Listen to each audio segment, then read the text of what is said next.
House Natural Resources Committee today. We're located at the Aquatic Center of Humboldt State University. I want to thank Humboldt State for making this facility available.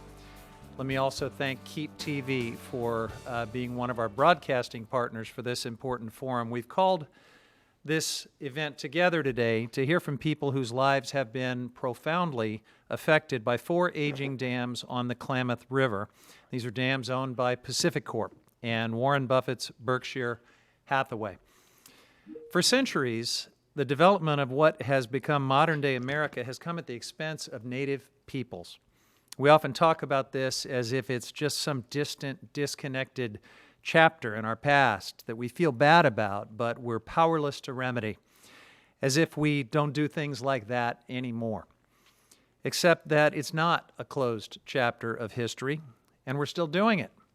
We continue to do it when we build fossil fuel pipelines through sacred tribal lands at Standing Rock and other places. We continue to do it when we ignore devastating impacts to the Gwich'in people so that we can drill for oil in the Arctic refuge. We continue to do it when we force Navajo children to physically attend Native American schools during a COVID pandemic, despite dangerously high infection and hospitalization rates in that community, because our president wants to make a political statement. We continue to do it in many ways, big and small. Some historians and experts are saying that this moment, this social justice awakening caused by the murder of George Floyd and the Black Lives Matter movement, is different, that we may finally honestly confront the systemic racism and injustice that continues to impact communities of color in this country. I certainly hope that is so. In today's proceeding, we'll look candidly at these 4 Klamath River dams, which have made many millions of dollars for PacifiCorp's shareholders. But they've brought nothing but hardship and suffering to Native communities and cultures and everyone else downstream who depends on the river's fish. These dams fuel massive algae blooms every summer. They disrupt sacred ceremonies. They sicken the fish at the very heart of tribal cultures. Berkshire Hathaway, led by Warren Buffett, one of the world's wealthiest men, purchased the company and has been reaping profits from these dams, which continue to be operated with an expired 1954 federal license, a license that lacks even the most basic requirements for fish passage, water quality protection, and other provisions.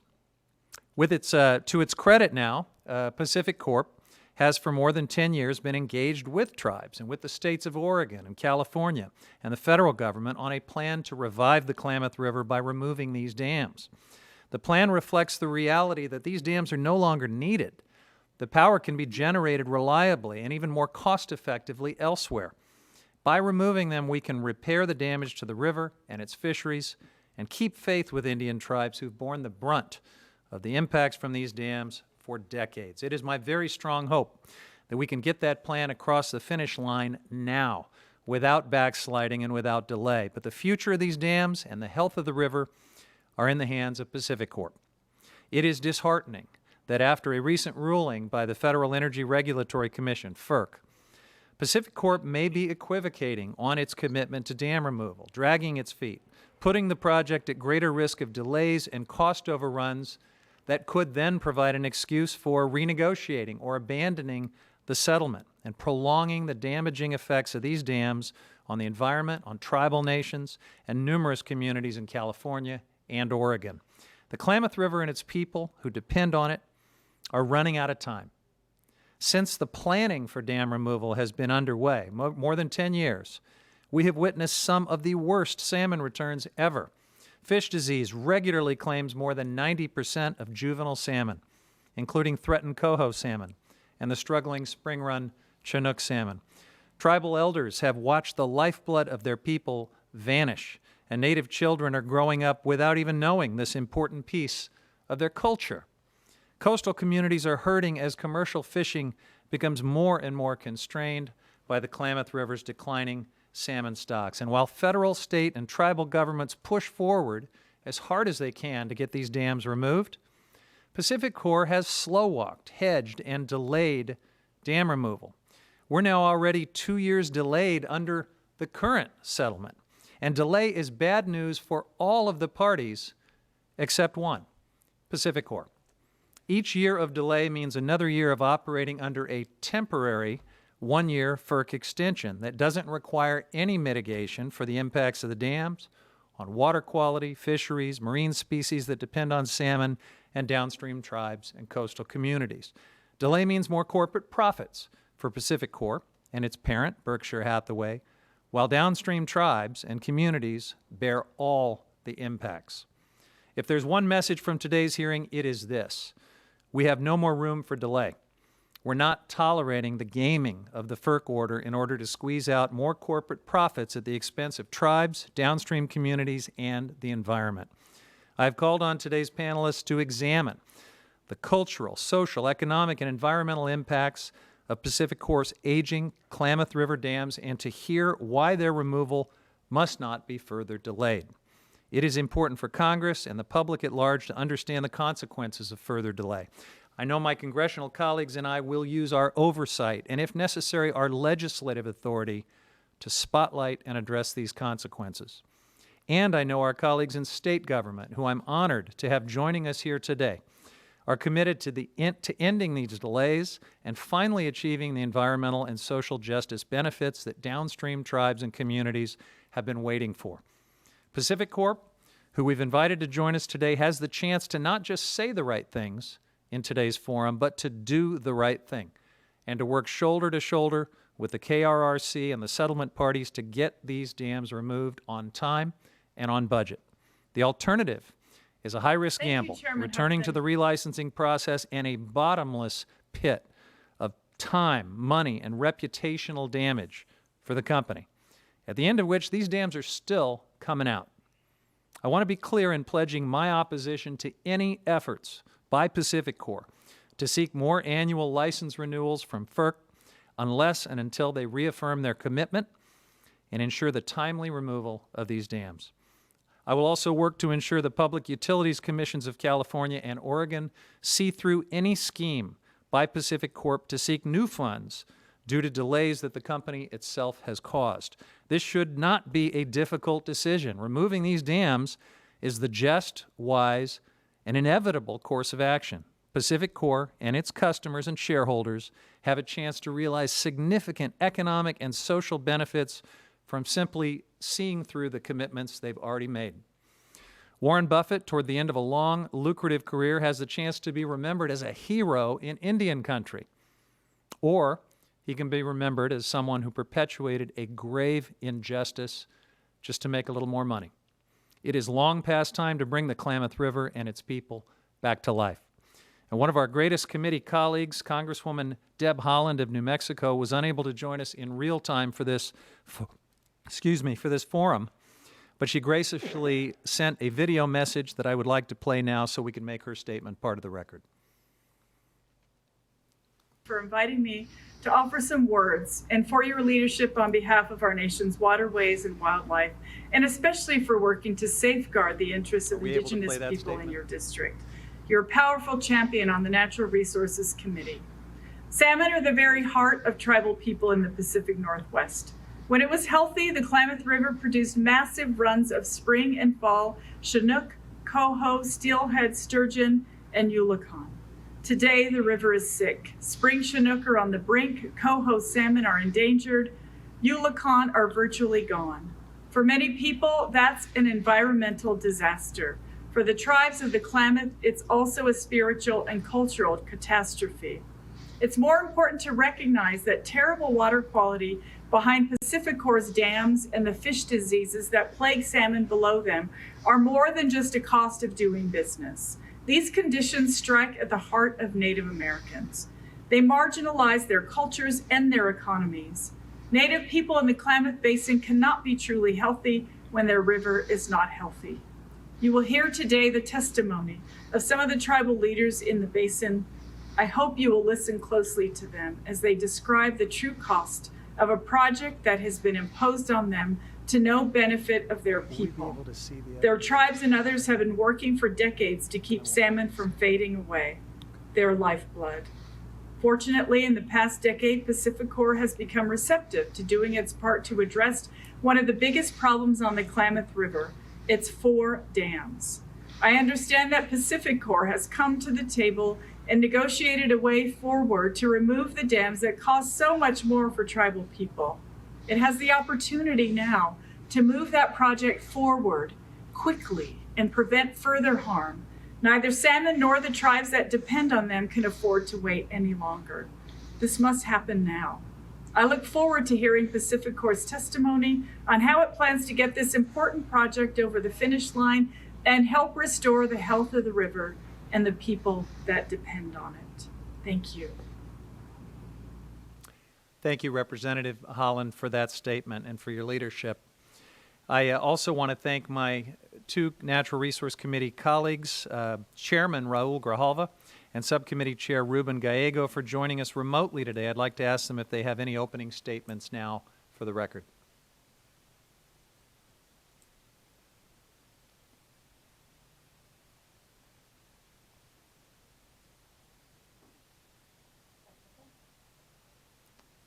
We'll get them connected here in a moment.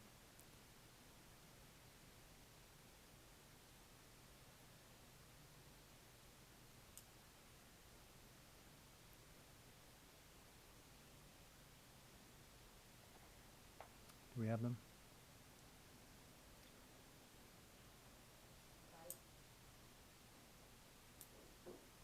Are we? All right, we are having some technical difficulties, folks, so let's see if we can connect our 2 colleagues.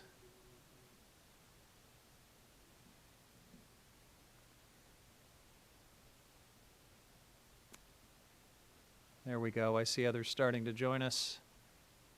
Do we have Chairman Grijalva?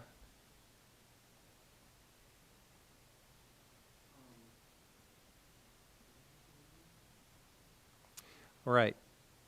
I think at this point I can come back to Chairman Grijalva and to Congressman Gallego, Chairman Gallego. But before we go any further, let me invite our 2 state legislative colleagues to offer any opening statements that they might have.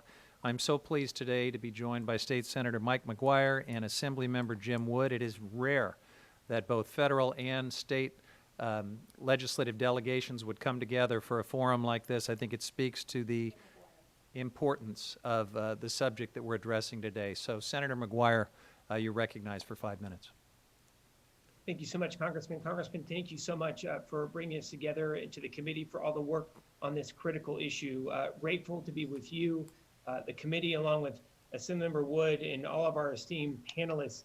As you know, Mr. Congressman, I chair California's Joint Committee on Fisheries and Aquaculture here in the California State Senate, but also representing the California State Assembly. And I thank everyone, all of you, who have worked so hard and led us to this precipice of an historic achievement, dam removal on the Klamath and restoration of this mighty river. This has been a long and difficult process, and I cannot overstate how much we are indebted to each and every one of you to be able to bring us to this point. But I also want to be clear today. We need to tear these dams down now. It's imperative to our environment, it's imperative to our economy, and the tribal communities who have called this sacred land home for centuries. We are facing constant crisis on the Klamath. The river is sick. Baby salmon are diseased and they're dying. The salmon runs have been decimated. The runs have been decimated with record low numbers in the last few years. Salmon fishing seasons have been closed in the ocean and on the river. In portions of the river, well, candidly, they're unsafe for canoeing or rafting, swimming, all due to the legacy impacts of these antiquated structures. But there is a solution. A solution is in front of us. It's taking these dams down now. The dams have outlived their usefulness and are an economic and environmental liability. The science is clear. We will hear from several outstanding panelists who will provide us with more details on the impacts that these antiquated structures have had and why dam removal is our best option. Finally, there has been an agreement on the table, and it needs to be followed through in good faith. We have an historic opportunity to complete the largest dam removal project in the history of this nation. And we realize that the FERC decision is not what PacifiCorp may have anticipated. And up to this point, PacifiCorp has worked towards decommissioning. And we encourage this company, we encourage them to expeditiously continue on this righteous path. Not next year or the following, you need to act now. We cannot accept additional delays when the health of our communities and the health of our people and the existence of our communities are at stake. If PacifiCorp opts for additional delays, we must, as a federal and state government, along with local governments and tribal governments, oppose annual licensing and ratepayer increases. That said, we prefer cooperation and unity, but we will need to go to the mat if need be. As Congressman Huffman stated, it's time to define PacifiCorp's legacy. Again, Mr. Huffman, we want to say thank you to you for your incredible work on this critical project. And we want to say thank you for convening this forum and what we would hope it's going to provide the final impetus to expedite dam removal and healing for all. Thank you so much, Congressman. Thank you, Senator McGuire. Let's go to Assemblymember Wood. Welcome, Assemblyman. You are recognized for 5 minutes, and we're glad to have you joining us.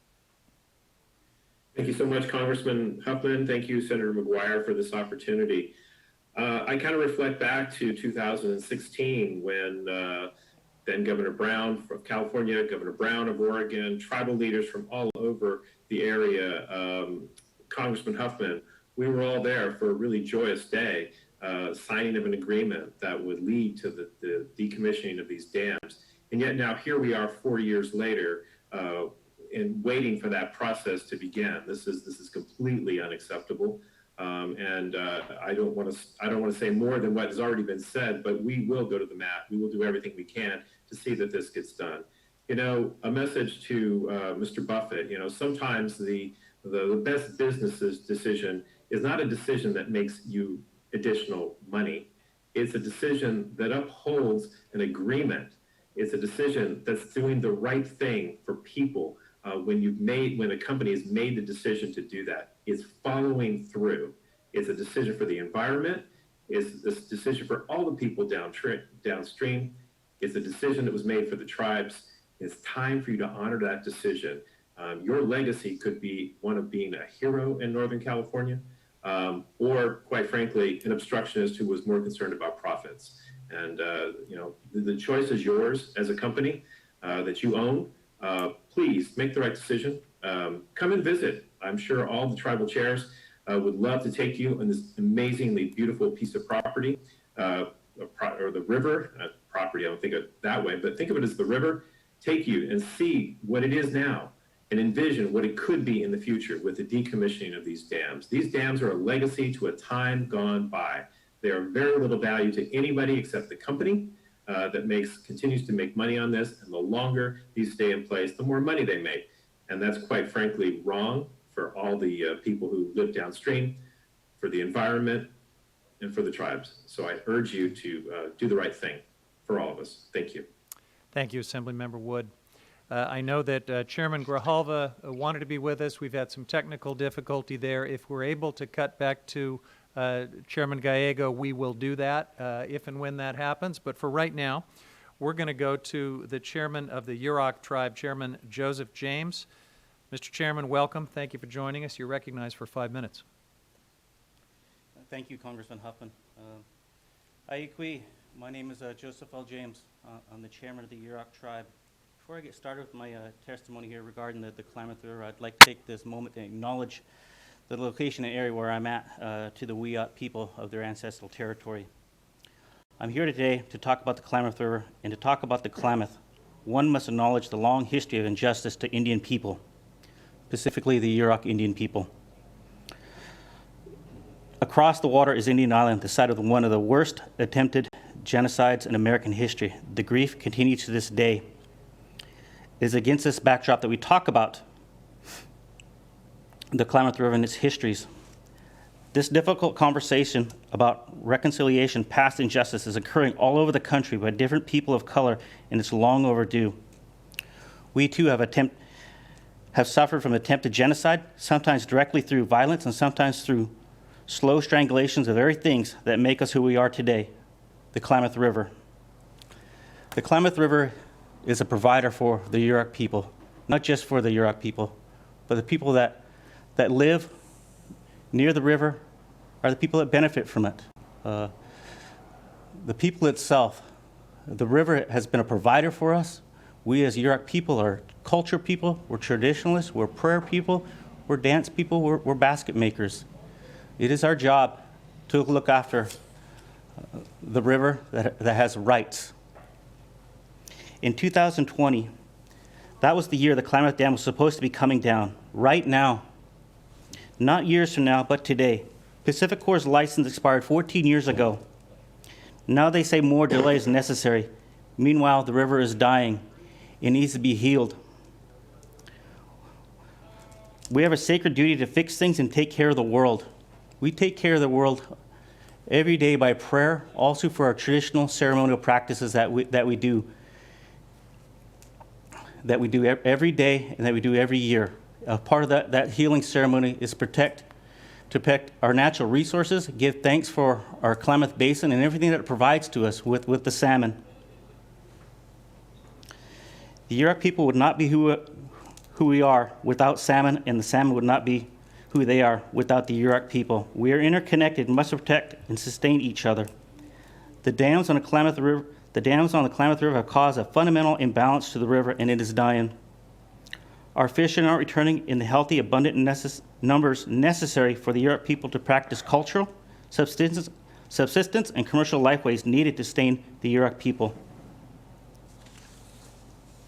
The conflict over water in the Klamath is intensified because of the effects of the dams. They create conditions that cause fish to die from disease and toxic algae to fill the river. The science is clear. We have reached agreements with PacifiCorp in 2010 and again in 2016, and these agreements brought much hope to Yurok country. In the original agreement, we worked with PacifiCorp to lessen their corporate risk. These issues now threaten the current agreement, according to PacifiCorp. Nobody talks about the risk to the Yurok tribe. Nobody talks about the risk to the tribes. Nobody talks about the risk, about a risk package, our liability reduction for tribal culture, or the Klamath River itself. The Yurok tribe, since the beginning of time, has taken on the risk and the liability to protect our Klamath River, not just for the benefit of the Yurok tribe, but the benefit for everybody. Everybody along the river, everybody out in the ocean that bear and see the fruits of the river. The entire conversation about the condition must be met in order for the dams to remove, must be reframed to include the tribes and the river itself. The Klamath River has rights. We are here to protect those rights, and we will continue. I'm also speaking on behalf of the people that are in the past, or also in the present, in the future that are no longer here, that are not here yet, and will continue to fight and advocate for our river. The damage to the Klamath River and to the tribal culture must be addressed in these conversations. At the present time, they are not. When PacifiCorp insists on zero liability to remove the dams from which they profited for decades, which is really saying is that they believe the tribes must bear the risk, and that is not just. The time for stalling for further delays is over. We have worked with PacifiCorp. In 2010, we agreed to a 2020 dam removal in order to give PacifiCorp time to raise the money to commit to. Now we watch as PacifiCorp employs every strategy it can to delay or even walk away from its commitments. If PacifiCorp is dedicated to its energy to blowing up the dams instead of the agreement, the dams would already be gone. Dam removal delay is an injustice. They once served a purpose to some, but now their purpose is to remove. The removal of these dams will be the largest fish restoration project in the history of the world, and it's long overdue. PacifiCorp must do their part now and make this happen, even if it isn't exactly the way the agreement has envisioned. It is just, it is right. I encourage Mr. Buffett to do the right thing. Here is a sound business project that benefits all. On behalf of the Yurok tribal government and its people, we say Wakla. Thank you, Congressman Huffman. Thank you very much, Chairman James. We'll now hear from the chairman of the Karuk tribe, Chairman Russell Buster Atterbury. Welcome, sir. You're recognized for 5 minutes. Yoatua, thank you. Ayuki Korwuda, Tani Yachicha, Kasim Kum Ok. Hello, everyone. I am happy to be here. And thank you, Congressman, for hosting this important forum, and thanks to Assemblyman Wood and Senator McGuire, your other colleagues, for being on the call and listening to our testimony about the Klamath River and the Klamath River dams. Chairman James and Congressman Huffman have really spelled out the science and the need to remove these dams. Pointed out things like we can't give up in excess of 350 miles of spawning grounds for the fish and expect the species to survive. I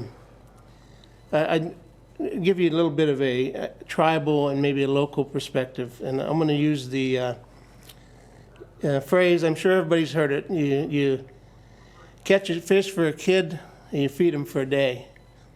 And you teach him how to fish and you feed him for a lifetime.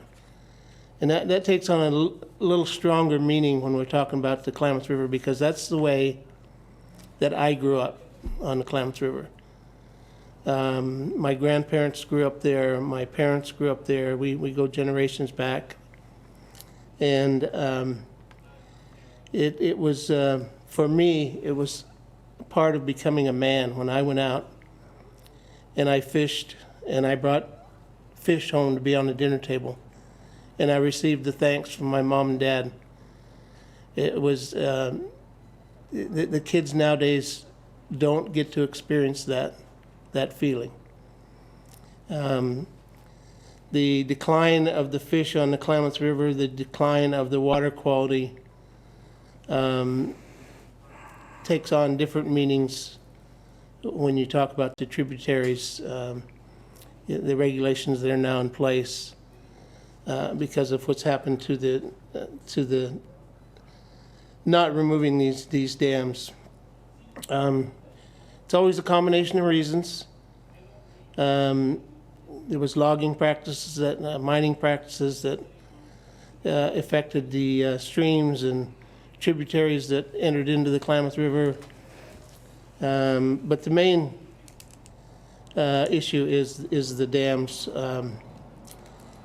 It's beyond me why you would put a Iron Gate Dam in below other dams that already had fish passage there, which tells me that when those dams were put in, they were put in with total disregard to the people that live below the dams, to the stakeholders that live below the dams.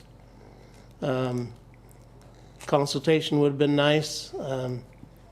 I think they would have gotten their answer that, we don't treat Mother Nature that way. So early anthropologists described the Kuruk and other tribes on the Klamath as among the wealthiest people in North America.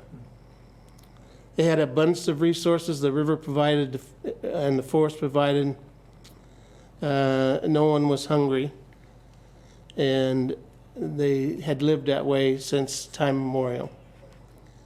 Again, speaking from having lived there, I have firsthand seen the decline, and I have seen the water quality decline and the water flows decline where it has affected the fish. We've had fish kills. We've had, Congressman Huffman already mentioned in the 90 percentile range for these diseases that are affecting the salmonoids. And I'll repeat it. Congressman Huffman already mentioned it. We've been at this for a long time. And having seen it firsthand, we're out of time. To say there's a state of urgency is an understatement. At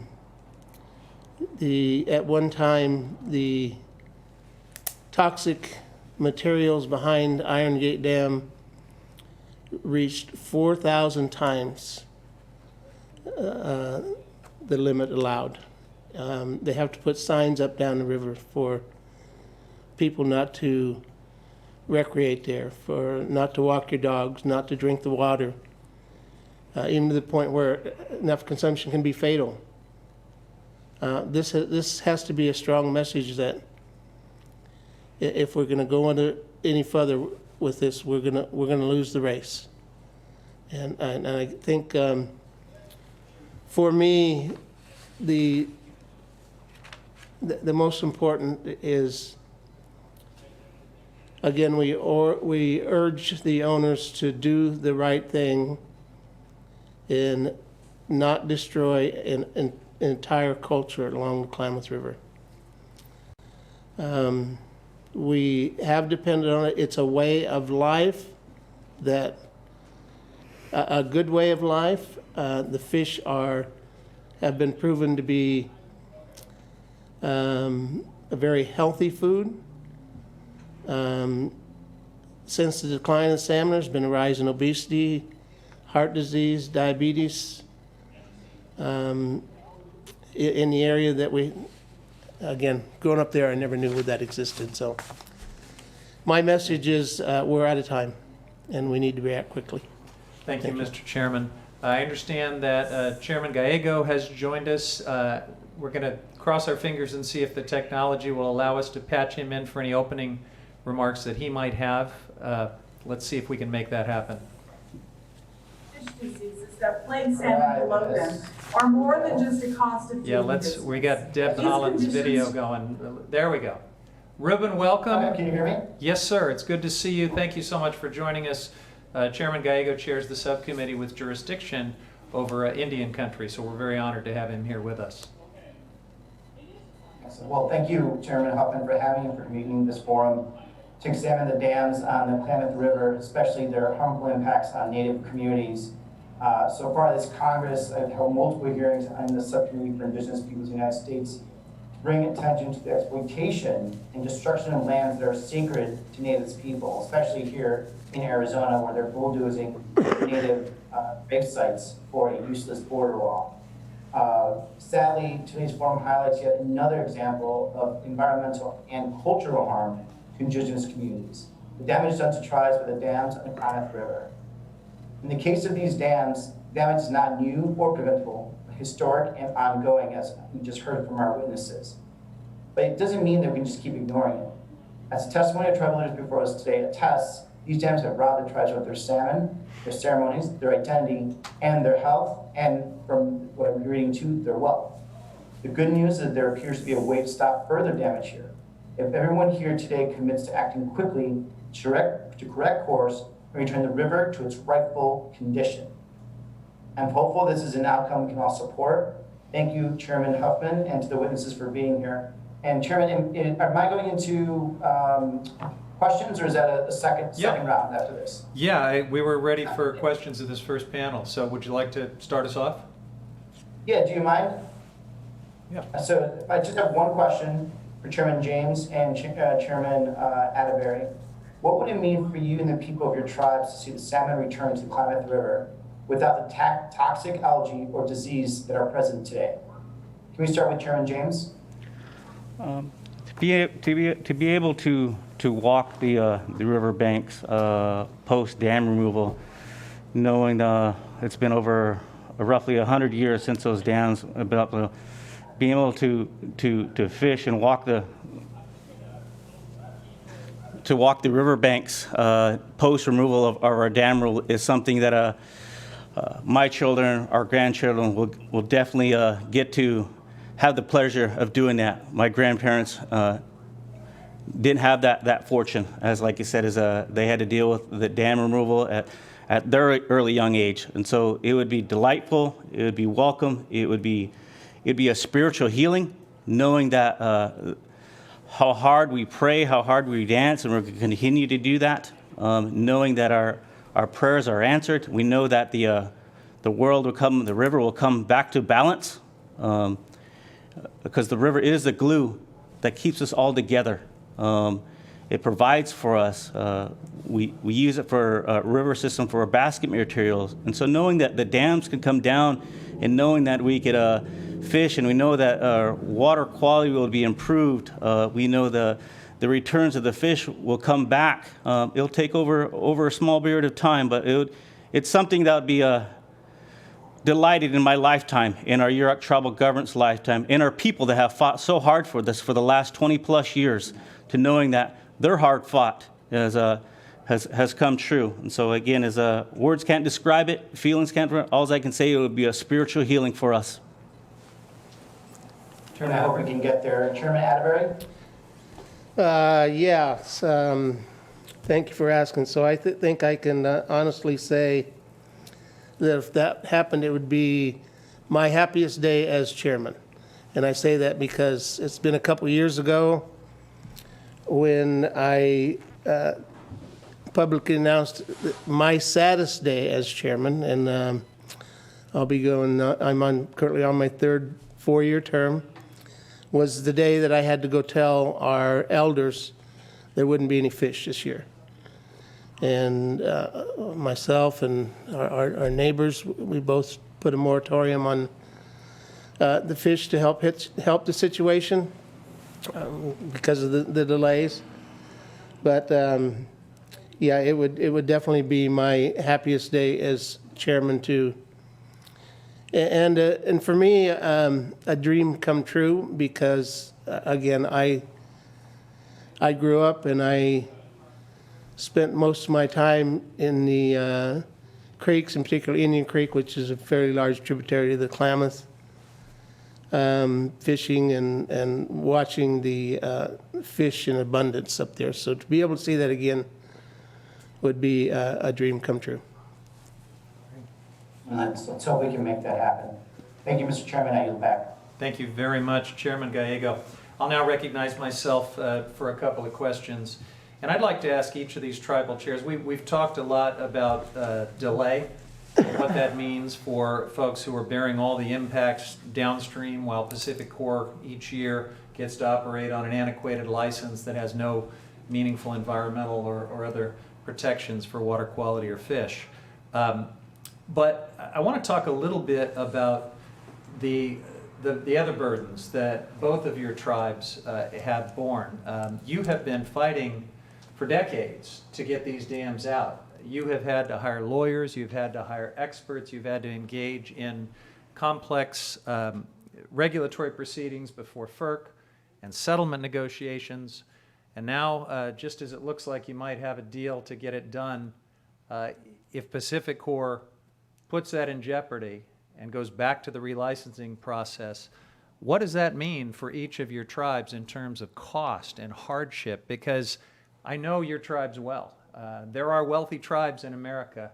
I don't think either of you fall into that category. I know that you are tribes that are struggling to provide food and health care and education and other basic needs to your members. In some cases, you have members who don't even have electricity, while the owner of these dams justifies pushing those impacts off on you in order to profit off the generation and sale of electricity. So I'm interested in understanding, if we can't get these dams out on time, what kind of hard choices and hardships does that put upon your people, and what does it mean for their lives? Chairman James, you want to start us off? I will. Thank you, Congressman Huffman. I truly hope it doesn't go that way. I hope we can sit down, and all of us could sit down and strike an agreement that benefits for everybody for the Klamath River with PacifiCorp. If it does go back to relicense, I hope it doesn't. And again, that's nothing new for the tribe. Yes, we have spent millions of dollars of resources and money fighting this fight, removing the dams along the Klamath River. I hope they don't go that direction. Without a blink of an eye, the Yurok tribe has continued to hold that line. Our people in the past. We're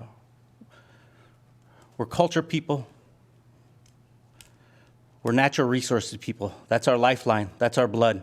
There's no amount of money or threat that will stop us or hold us back to continue to advocating with the fight to remove the dams.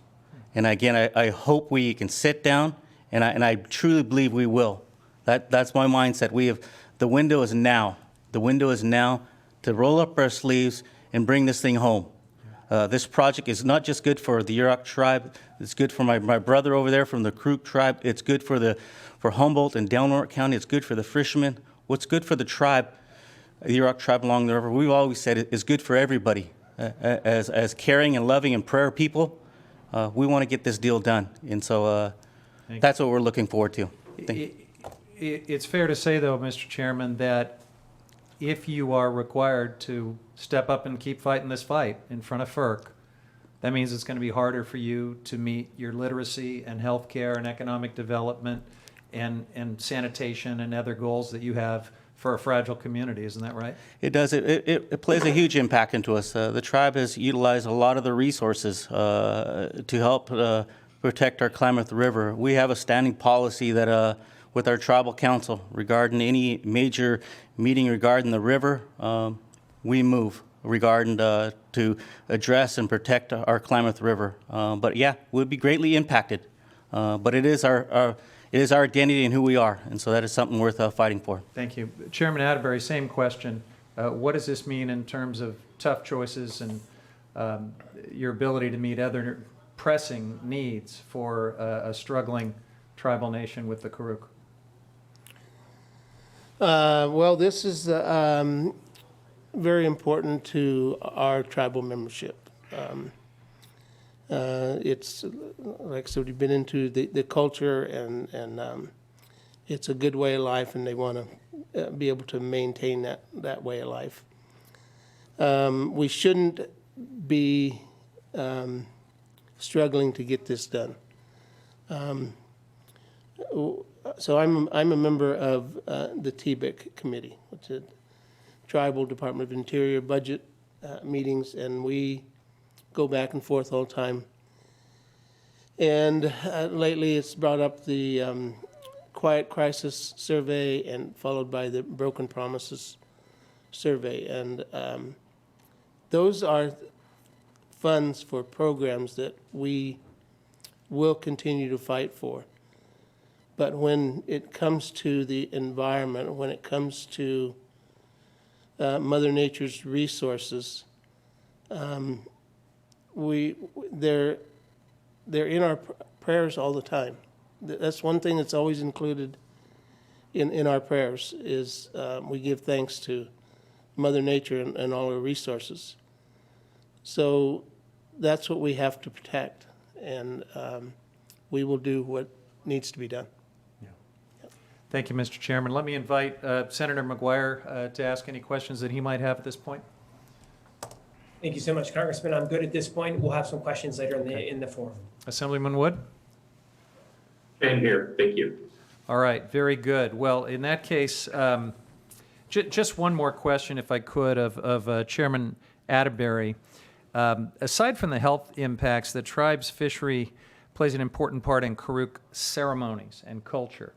And I don't think we quite touched on that enough, because I saw a recent report detailing the tough choice that you have had to make along the Klamath to either practice your religious ceremonies, your traditional ceremonies, or actually put your health at risk by getting in water that was toxic and full of algae. Can you talk about what that impact to your traditional ceremonies means? Yes, a huge impact. So the Karuk tribe are known as a fix the world people. We have a world revival ceremonies. We have some ceremonies where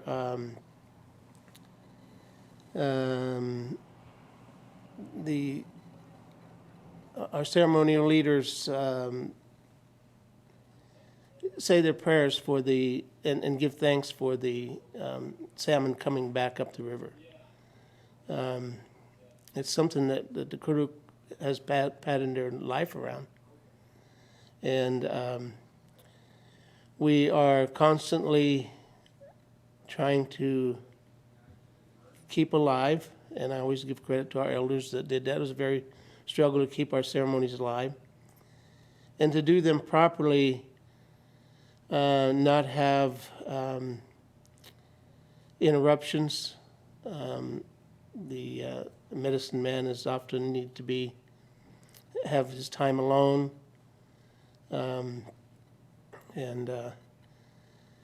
But again, part of our ceremonies is the fish, and we celebrate. There's a celebration that we celebrate their return back up the river, and without that, we're not whole.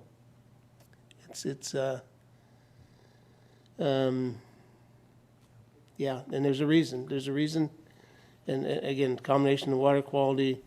But if we lose the fish, devastating blow. Thank you, Mr. Chairman. Well, appreciate both chairs for their testimony and their presence here today. We're going to now go to our next panel, and I will invite the first of our witnesses to speak. Again, we're crossing our fingers and hoping the technology patches us together. But if it works, we should be joined right now by Mr. Glenn Spain, who is the Northwest Regional Director of the Pacific Coast Federation of Fishermen's Associations. There he is. Welcome, Glenn. We are glad to have you here, and we recognize for 5 minutes. Thank you, and thank you for giving us the opportunity to express our interest in this important issue. I'm the Northwest Regional Director for the Pacific Coast Federation of Fishermen's Associations, PCFFA. We are a coast-wide organization of commercial fishing families, mom and pop, mostly family-owned businesses, mid and small-sized boat owners, many of them salmon dependent, many of them have been at the backbone of their communities, and their economies has been salmon fishing. The Klamath dams have had and continue to have devastating economic impacts on those communities. To put it into perspective, the Klamath River salmon runs were once the third largest in the continental United States, about 880,000 adult returns every year. But today, fall Chinook, which is the only fish that we can fish in the ocean, is less than 15%, and sometimes as little as 5% or less of their historic numbers.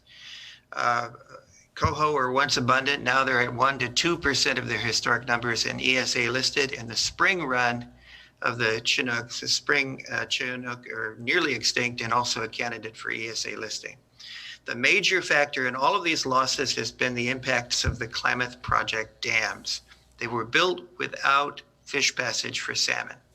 That was a deliberate decision that was made starting in 1916 in violation of law, in violation of treaty obligations of the United States, and against wishes or against assurances by the company at the time that there would be adequate fish passage. And it's gone downhill from there for the past 100 years.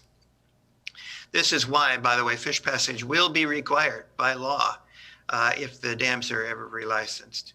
How they impact our fisheries, they physically block more than 420 stream miles of once productive and fully occupied spawning and rearing habitat. They can't get there. They've changed the hydrology and the ecology of the whole river in ways that no longer support salmon. They've converted the river from a fast-moving cold water mountain stream to warm water, slack water reservoirs filled full of toxic algae that are harmful to everyone, including the fish, but the fish have no other option but to be in the river.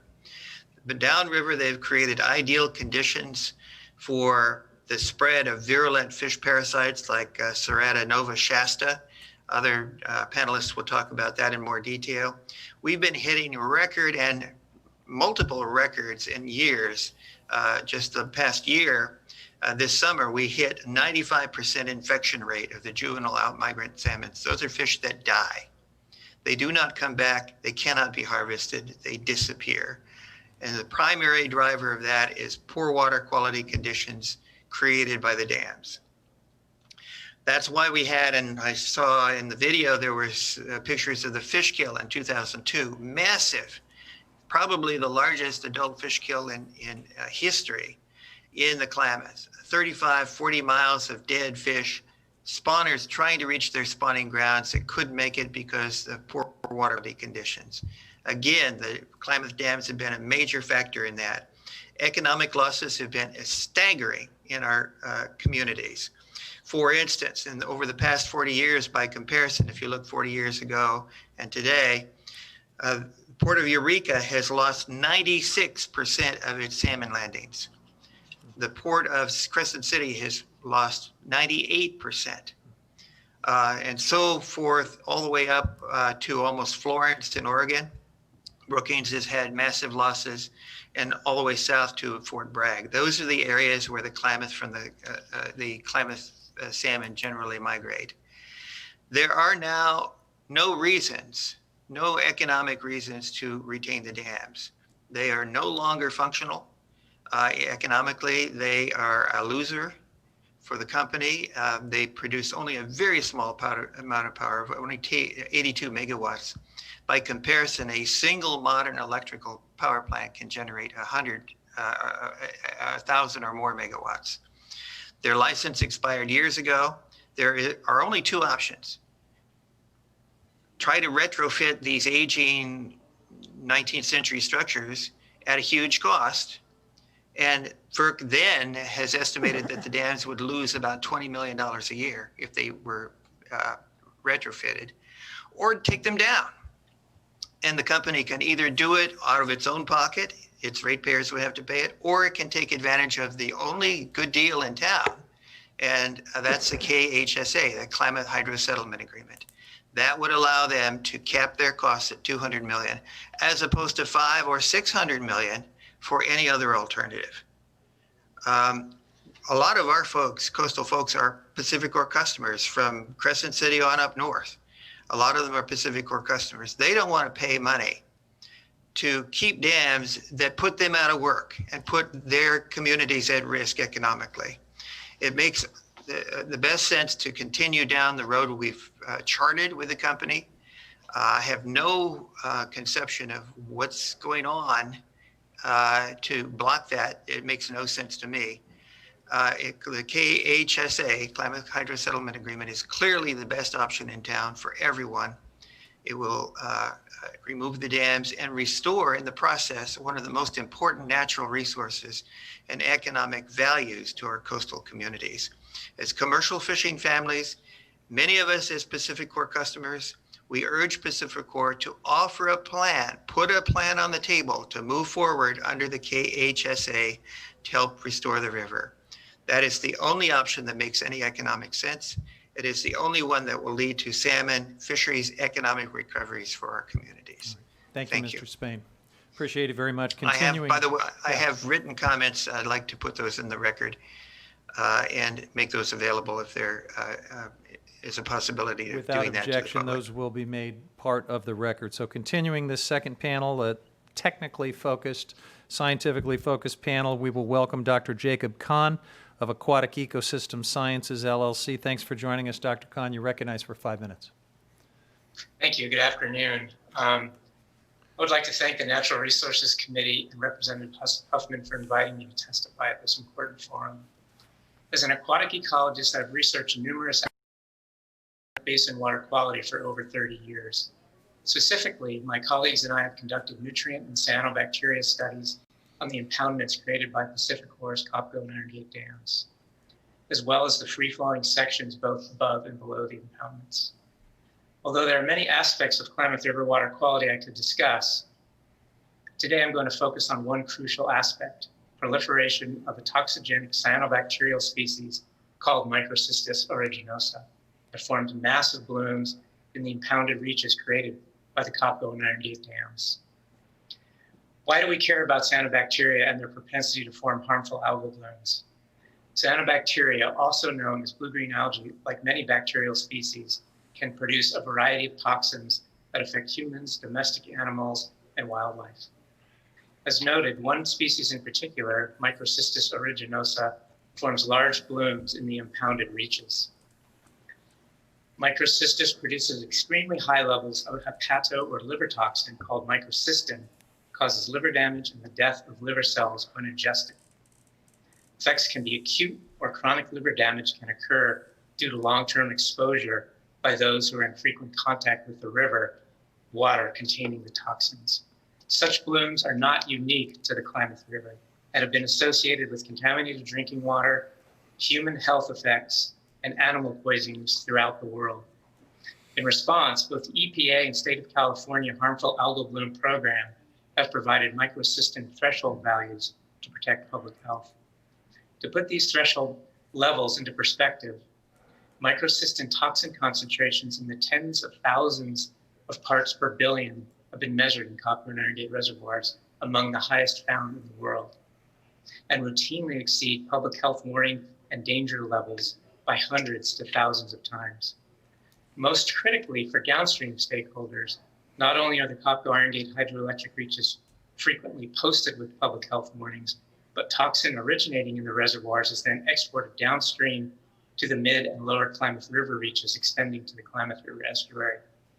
Although not as high as they are in the reservoirs, river reaches frequently exceed the caution and warning public health levels and occasionally the danger level. Question is, can we show that the source of downriver microcystis and associated toxin are originating in the reservoirs?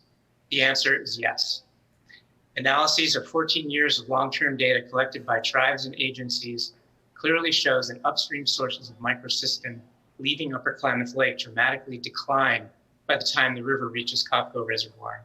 In fact, microcystin was rarely detected and remained below public health thresholds at the bottom of the turbulent, free-flowing river reach just above Copco Reservoir. These data then clearly show a massive increase in toxin in the reservoir reach, with subsequently elevated toxin levels in the Klamath River downstream of Iron Gate Dam. Genetic research by Oregon State University scientists have also confirmed the reservoirs as the source of downstream microcystis. Another question is, why are the reservoirs created by PacifiCorp's projects the primary habitats for the growth of microcystis?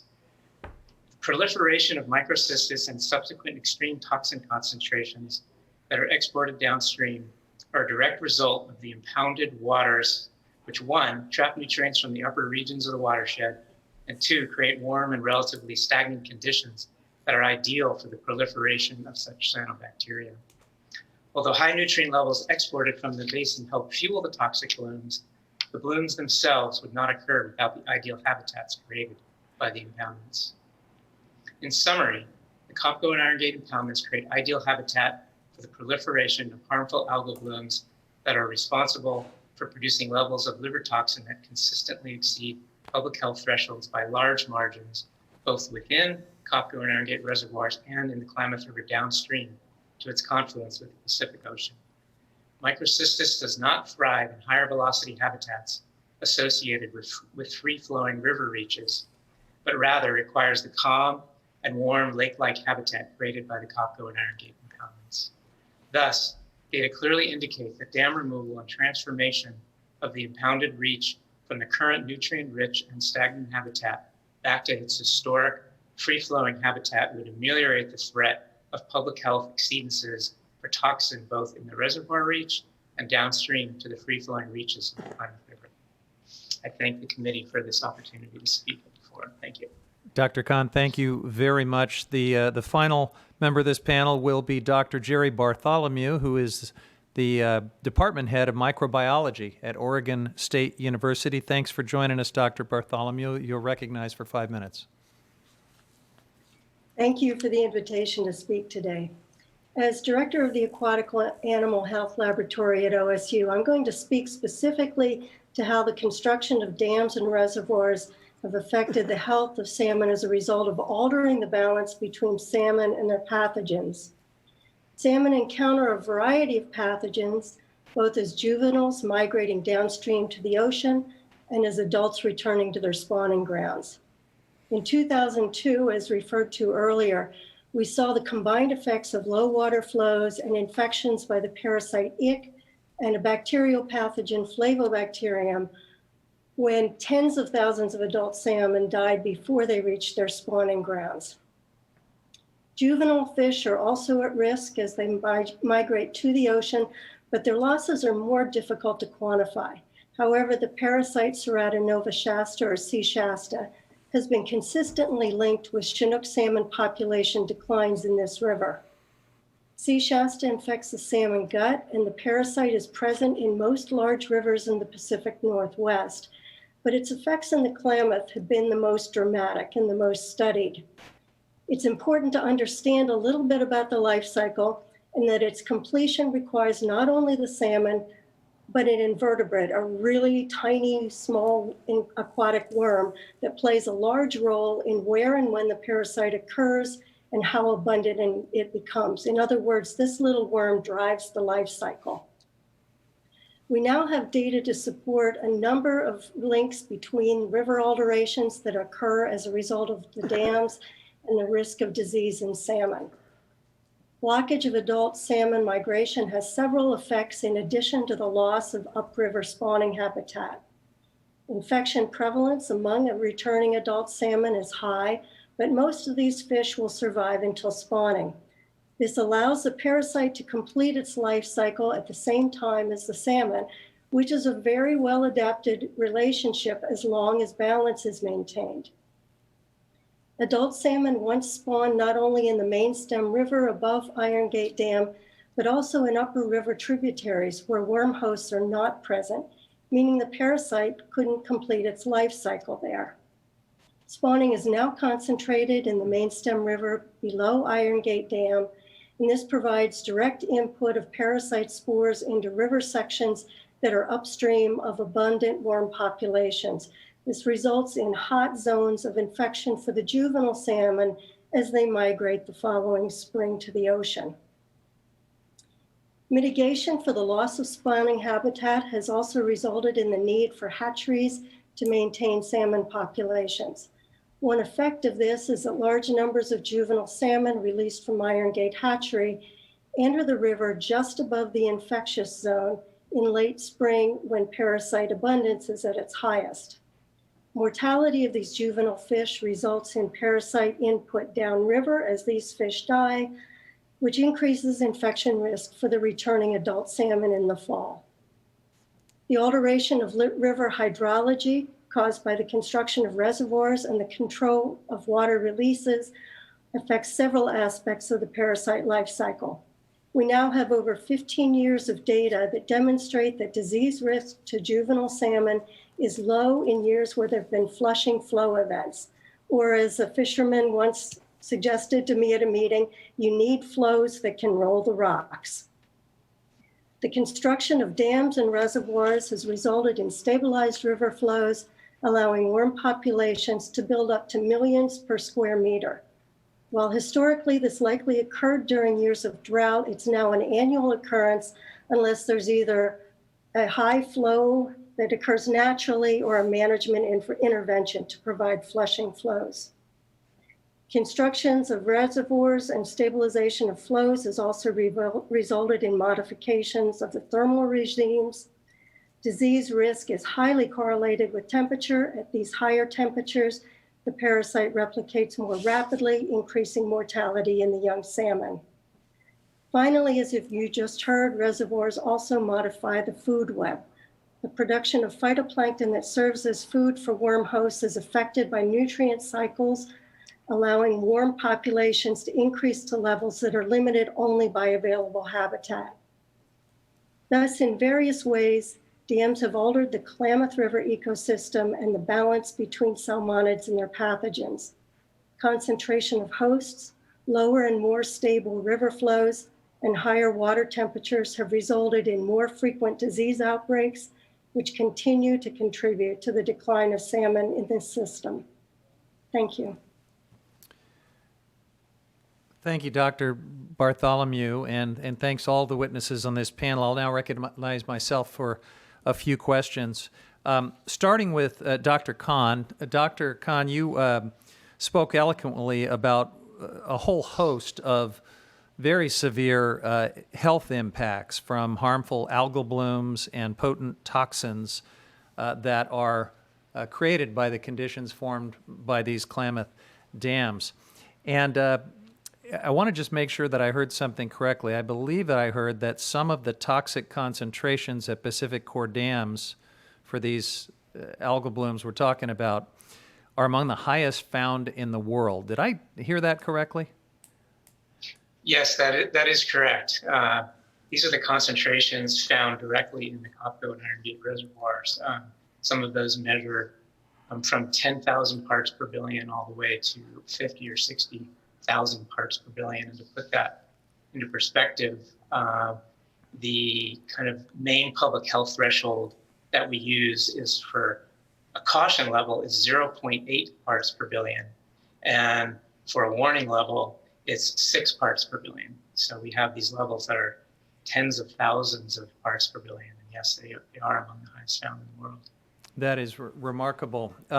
So to address the health issues caused by a toxic concentration like that, is there any other way to do it, or is dam removal really the only functional way to solve the problem?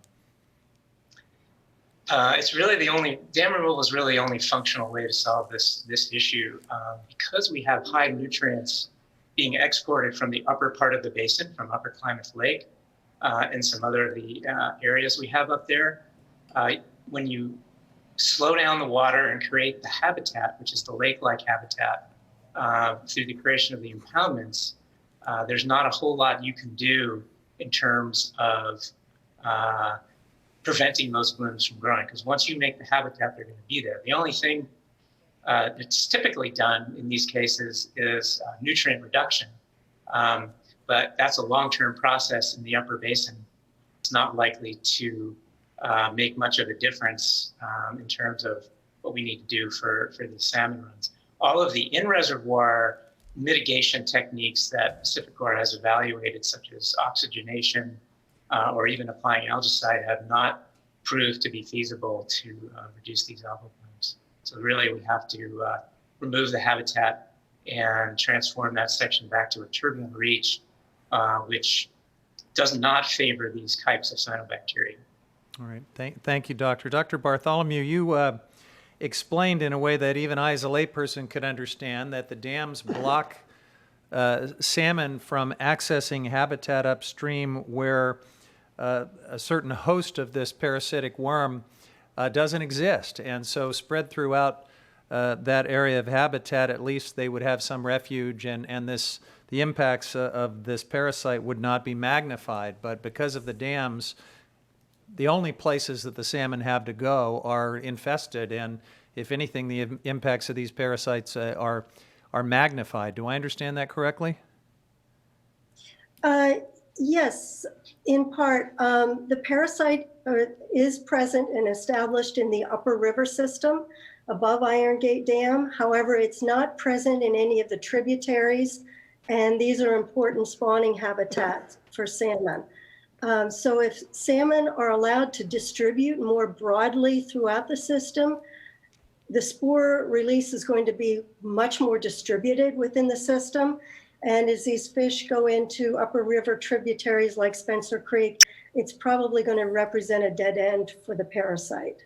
Great, thank you. So we would hope to see the parasite more broadly, but distributed at a much lower level. Right, and so with dam removal, what would you expect to happen at the population level in terms of the mortality effects of this parasite? We would expect in a more dynamic ecosystem that, you're going to have years where disease will continue to be a driving factor, but those years are going to be very much reduced in comparison to what is happening now, when everything is pretty much the same from year to year. We really have a system that is reflecting a very stable bed condition with very low flows. And when we can restore the dynamics to that system, we can disrupt that little worm host, which is really driving things. Thank you. Thank you. Mr. Spain, from the perspective of commercial fishing communities, how has the loss of salmon in the Klamath affected these communities? And I guess you mentioned some of the landing figures, which were staggering, 90+% reductions in Eureka and Crescent City. But what does that mean in terms of, real people and families and people selling their boats and leaving the industry? What have you experienced in recent years? Well, in several years, you can see rows and rows of for sale signs along the piers in places like the background here. There's nobody to buy them. There's no season.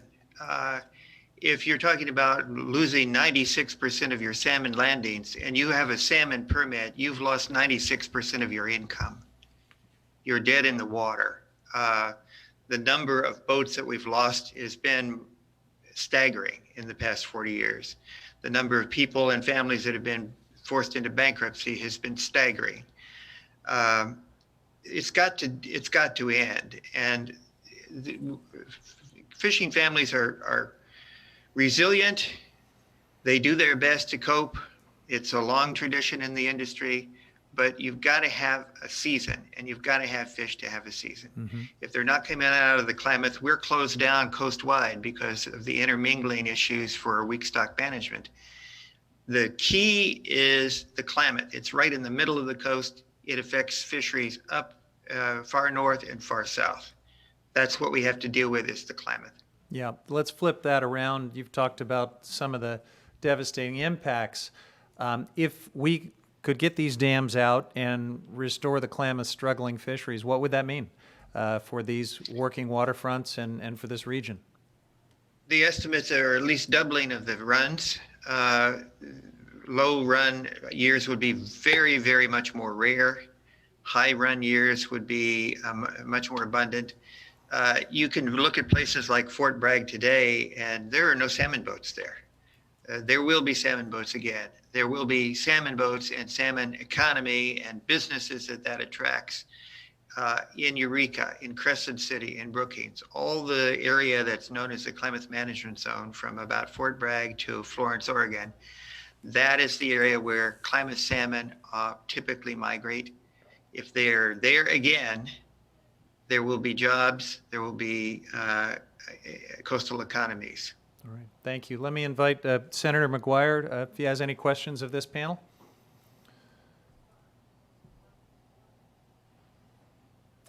I'm not hearing Senator McGuire, but jump in, Senator, if you do have questions. I'll ask Assemblymember Wood if he has any questions of this panel. No questions, I guess, just a comment and say thank you to the panelists and for the information. And it does, once again, beg the question of, where is the responsibility for PacifiCorp if what they're doing to help mitigate these problems isn't working and the only real solution is the removal of the dams, then why in the world are we not removing the dams? Yeah. This is borderline ridiculous, and it just feels like, continuation of profits over people and fish and the environment, and it's really disappointing. Well, thank you. We're going to have a chance to ask PacifiCorp about just that in a moment. So I want to thank members of that second panel. That was excellent. And we're going to now move on to our final panel. Our next panelist will be Mr. Scott Bolton, who's Senior Vice President of External Affairs and Customer Solutions for Pacific Power. Mr. Bolton, thank you for joining us today. Welcome, and you're recognized for 5 minutes. Thank you very much, Mr. Chairman, and other members of the committee and distinguished legislative guests from the California legislature. My name is Scott Bolton. I am Senior Vice President for External Affairs and Customer Solutions for Pacific Power. We're the division of PacifiCorp that serves utility customers in Oregon, California, and Washington. Among my duties, I'm PacifiCorp's lead on implementation of the Klamath Hydroelectric Settlement Agreement, something we're working very hard on right now to see through to completion. I'm here to underscore PacifiCorp's commitment to making progress and working cooperatively and creatively with our settlement partners. And as a regulated utility that serves customers across 6 Western states, PacifiCorp comes to the KHSA with a different set of requirements and stakeholders to satisfy than some of the other KHSA signatories. But these distinctions don't reduce the amount of respect and admiration for representatives of the tribal nations and other basin stakeholders who frankly I've come to know personally as we work together to accomplish the shared goal of implementing this agreement. We've listened and we've recognized the importance of what removal of the Klamath dams means to tribal communities, to the states of California and Oregon, and to other parties, and we understand their perspectives. We've also listened to our other customers and stakeholders who have other perspectives or do not support dam removal. Some fear change or have felt their priorities aren't being met or have been left behind. And we've seen this manifest when local governments such as Siskiyou County, California, and Klamath County, Oregon pass referendums against dam removal. Like many of the issues we face in our business, though, we have customers and stakeholders on all sides of tough issues. So our approach is to find solutions that result in balanced outcomes to these difficult challenges. We can make the right decisions when we center our customers and look for their best interest in everything that we do. We can make durable decisions by transcending politics and division when we answer the question, what's the best outcome for the customers we serve? We may not always be able to agree with or satisfy these diverse stakeholders, but we've been there and we've listened and we've been informed by their experiences. PacifiCorp has viewed the KHSA as a balanced outcome that has built on the foundational premise that to accomplish the dam removal policy sought by California, Oregon, tribal nations, and other KHSA parties is by limiting the costs and risks associated with that outcome for all the customers and communities we serve. We believe we achieved that balance twice now, both in the original 2010 version of the KHSA and the current amended version we're working to implement right now. The original version of the agreement, which has included broader basin restoration, water balancing agreements, other measures, was stalled due to the inability to secure needed approval by Congress. And while that was a setback, settlement parties stuck together to renegotiate the amended agreement in 2016 to maintain the dam removal objectives of the KHSA and the customer protections required by PacifiCorp and our state regulators. Rather than require a federal dam removal entity, as outlined in the original deal, the current version requires FERC, the Federal Energy Regulatory Commission, from PacifiCorp to the nonprofit Klamath River Renewal Corporation. This approach preserved the goals, structure, and balance of the KHSA and continues to have the company's full support. Unfortunately, we had another setback on July 16th, when FERC issued an order stating that it would not transfer the license from PacifiCorp to the KRC per the KHSA. FERC changed the deal we have all worked so hard towards. Federal regulators instead suggested PacifiCorp add the KRC to its license for the purpose of surrender. This was unexpected. If PacifiCorp chooses to proceed, it would make the company liable for all dam removal costs and liabilities if it continued toward dam removal. This order goes against the PacifiCorp customer protections negotiated and agreed to by all KHSA signatory parties twice, and that have served as support for PacifiCorp's participation in the settlement by the Oregon legislature and Oregon and California state regulators. Core customer protections of the KHSA may now be at risk. The possibility of the cost cap to Oregon and California customers being breached, and the cost of dam removal being spread to customers in other states who are not implicated under the settlement. This development is not just concerning to the company, but to others in non-KHSA signatory states where we serve customers. Just this morning, our company received a letter from Utah Governor Gary Herbert expressing his concerns over the implications of the FERC order on our Utah customers. And as other states and stakeholders take note, we expect even more expression of concern over the FERC order. Nonetheless, PacifiCorp continues to value a durable settlement over other outcomes, and we are at the negotiating table right now. PacifiCorp remains eager to resolve the difficulties created by FERC's order, and we agree with the distinguished chairman of the Yurok and Karuk tribes and other panelists to allow this agreement to move forward as the participants in this forum have called for. So again, I'd like to thank the panel for their interest in this important topic and frankly, the invitation to participate. And I'm happy to answer questions. Thank you very much. Thank you, Mr. Bolton. Our final panelist today will be Mr. Joaquin Esquivel. Mr. Esquivel is the chairman of the California State Water Resources Control Board. We're delighted to have him with us here today. Welcome, Mr. Chairman. You're recognized for 5 minutes. Thank you. Much appreciated, Mr. Chairman. Thank you for the invitation to join everyone today. One moment, let me apologize. get my notes up. My name is Joaquin Escobar, and I am chair of the State Water Resources Control Board for California. I want to thank you for the invitation to join you to speak about the Klamath River and the opportunity we all have to bring reconciliation to one of the more contentious watersheds on the West Coast. The State Water Board's role in the dam removal project is a regulatory one. The board is a state agency responsible for implementing the Clean Water Act and California's Porter Cologne Act, and is focused on the protection of water quality. While the State Water Board supports efforts to improve the Klamath River watershed, it is not a party to the Klamath Hydrologic Settlement Agreement. California's Natural Resources Agency and California Department of Fish and Wildlife signed the document as the state representatives. As part of our review, though, of the dam removal project, the State Water Resources Control Board conducted an extensive independent analysis of available information and science on dam removal under the California Environmental Quality Act. The information I'll be providing today is based on the State Water Board's knowledge of the significant existing impacts caused by the dams and the clear benefits associated with their removal. I want to thank and acknowledge the leadership of all the Klamath Basin tribes. The State Water Board recognizes the intrinsic value and importance of the Klamath River to all our communities, but especially Native American tribes, whose use, stewardship, and management of the Klamath River system reaches back to time immemorial. As you have heard, the Klamath River Basin historically supported one of the largest salmon populations on the West Coast. Beginning in the 1900s, the Klamath River has been altered by construction of large dams, including the 4 dams, J.C. Boyle in Oregon and Copco 1, 2, and Iron Gate, as you have all heard today. These 4 dams, as you've also heard, limit anadromy in the Klamath River and have resulted in a loss of salmonid access to habitat upstream of them, as well as impairments to water quality, changes in river flow, and adverse impacts to American people's traditional way of life.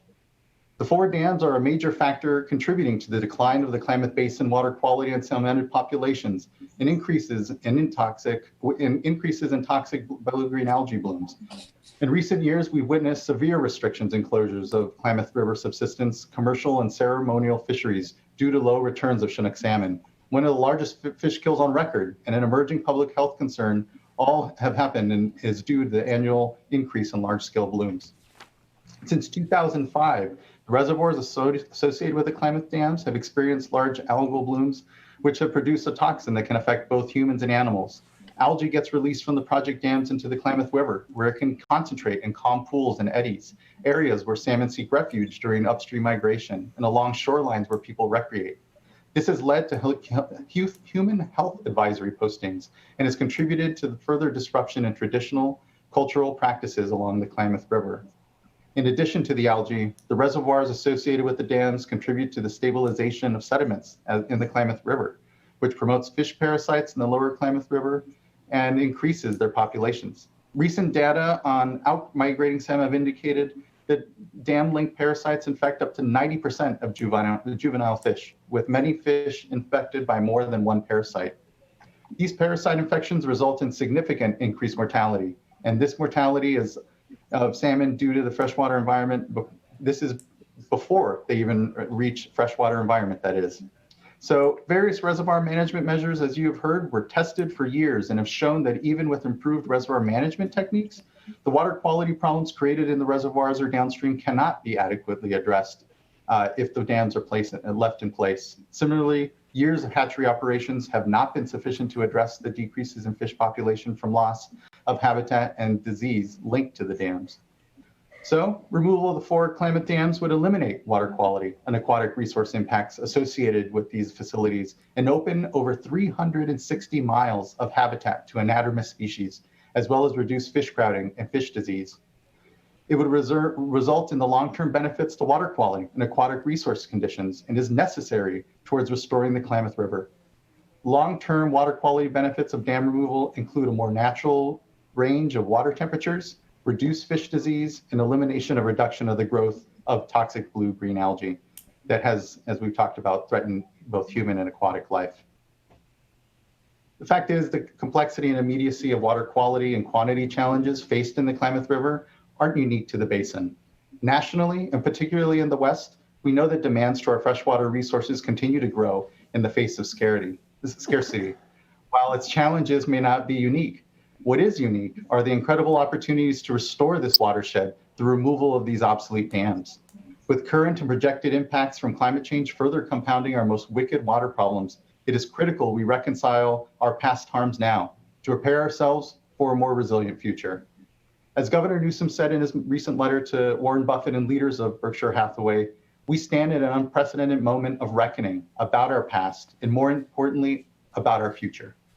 We have an obligation to right our past wrongs and meet the moment to heal the Klamath River. Whether it's through this existing collaborative structure or otherwise, we will not stop until we achieve our goals. It's too important. That concludes my statement, and I'm happy to answer any questions. Thank you very much, Chairman Esquivel. Since 1954, which was the last time these dams got a FERC license, they've had a free pass on all of the water quality impacts that they cause, and you heard about some of the tremendous public health and environmental impacts of the water quality impairments that these dams create. They've had a free pass on California Fish and Game Code Section 5937, which requires all dams to maintain fish in good condition downstream. They've had a free pass under the Public Trust Doctrine. They've had a free pass on impacts to endangered species, not just in the river, but marine species like orca whales that depend on salmon for their survival. And those species, in some cases, are in bad shape because of these depleted salmon runs. Is it fair to say that after having a free pass from all of these impacts since 1954, the state of California has a strong interest in making sure that that does not continue to happen? Yes. That was a short answer, but it was a leading question, so I'm going to accept it. I appreciate the points, Chairman, and I think what it is really critical to recall is that there hasn't been a fair consideration of the impacts of much of the infrastructure throughout the West, and here included.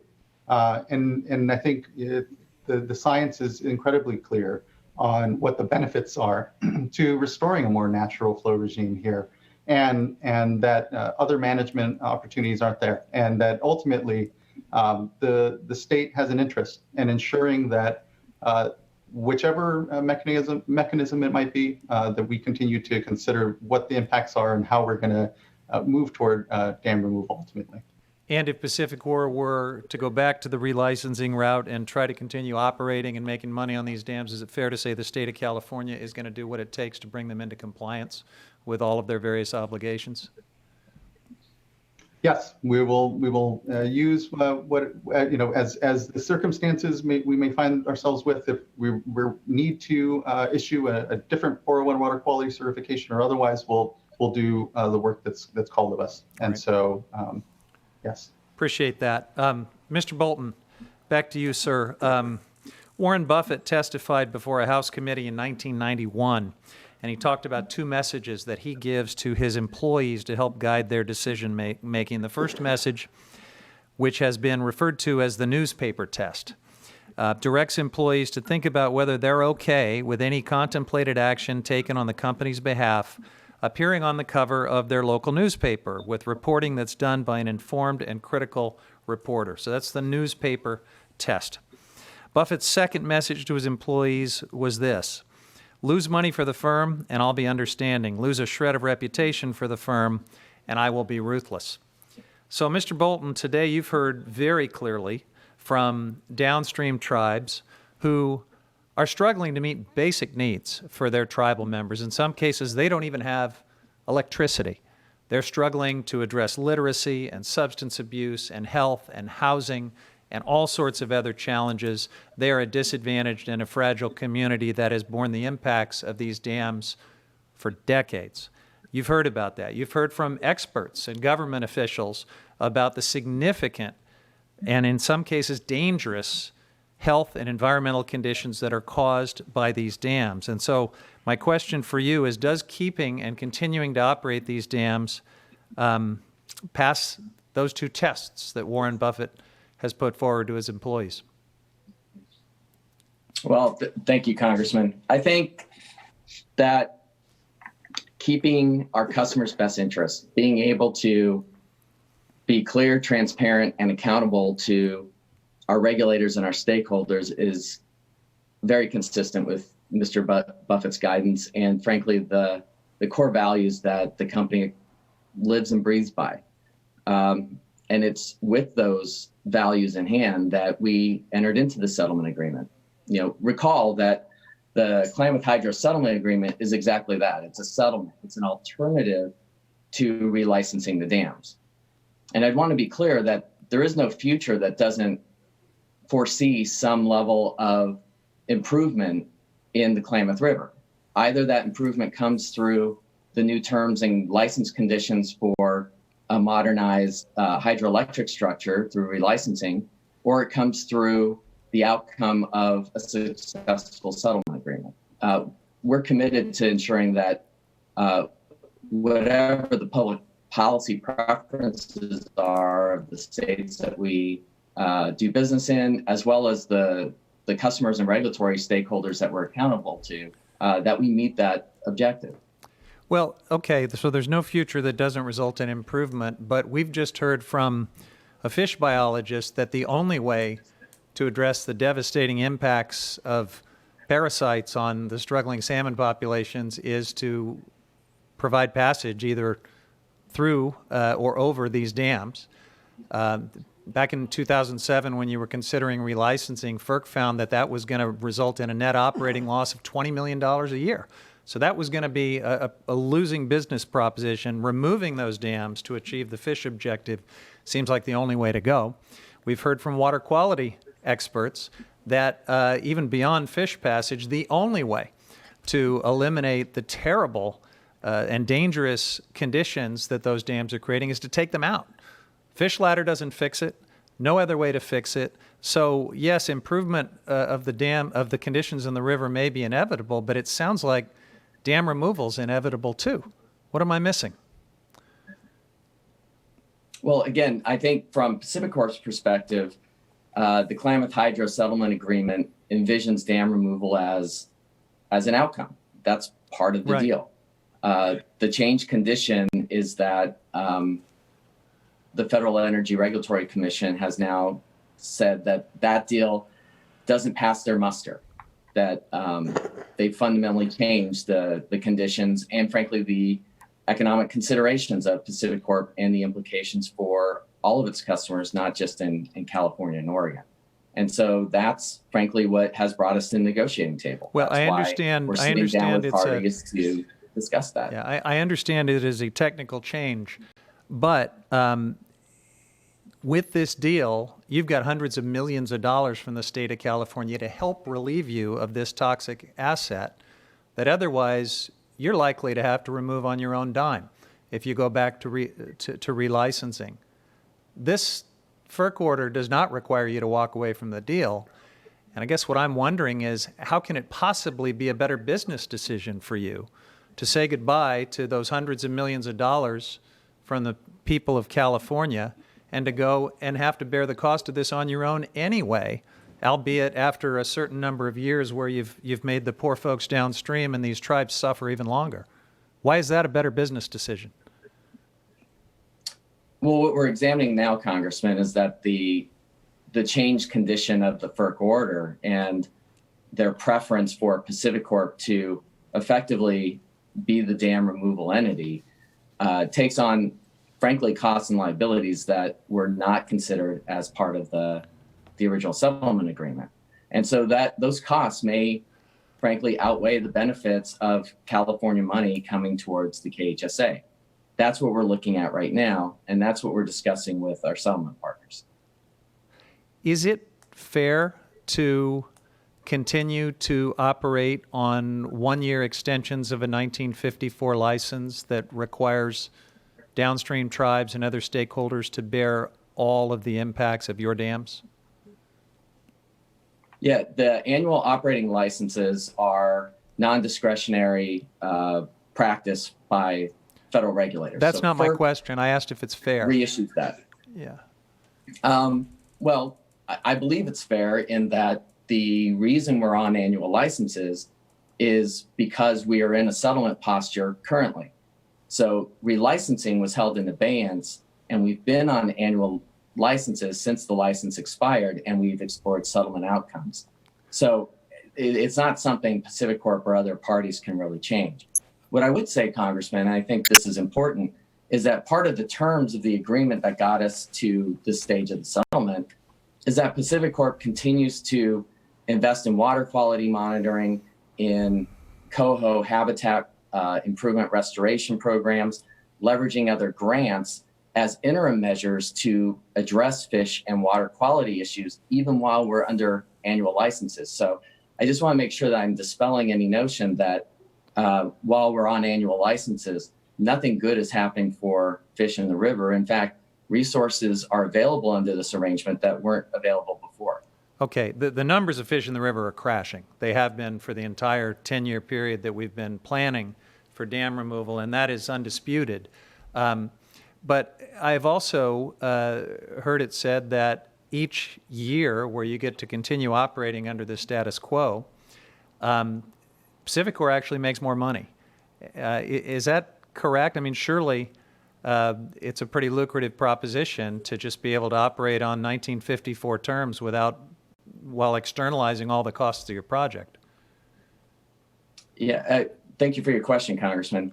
I think what's important to understand is our business model is one where, profit really comes off of invested capital in the business. The Klamath dams have effectively depreciated most of the investment in those facilities. So as far as profit coming back to the company, there's very little profit being made currently from the Klamath dams.